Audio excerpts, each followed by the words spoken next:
Peace, family. I just got through watching Speakeasy with Acho and Shady McCoy. I like that show. It's pretty cool, pretty entertaining. The podcast. I keep saying show, but it's pretty cool. You guys should go check it out. And they was talking about the topic of the Rooney Rule. And those of you that don't know, the Rooney Rule was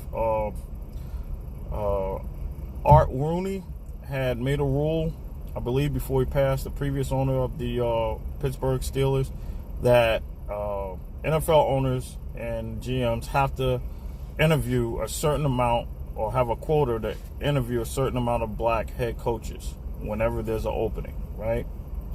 And I like the rule, but it does have its down points to it too. My thing is this.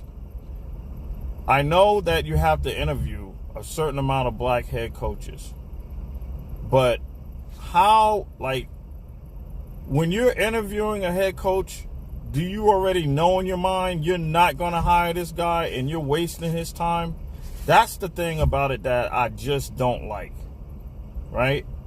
Don't do that. If you know this guy got a shot, then call him in. But don't call him in just to put it on your checklist. Look, we interviewed a black head coach. Okay, bye-bye. Have a good day.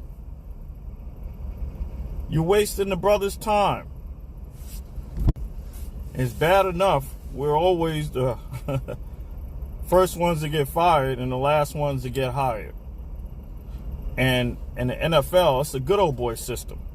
That's why it's hard to get an NFL job as a head coach, because when, for example, Pete Carroll, when he got hired from the Raiders, he brought in his son as the offensive coordinator, right? It's a good old boy system.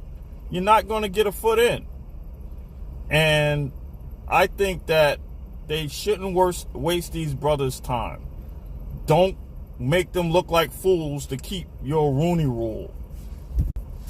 So it's an uphill battle for a black head coach in the NFL, and we know that. Unfortunately, we're used to it. That's why nobody's going to tell me nobody on the planet is tougher than the black man. But it is what it is. But just remember one thing, GMs and owners. It's not about how many black head coaches that you interviewed. It's about how many of them that you hired.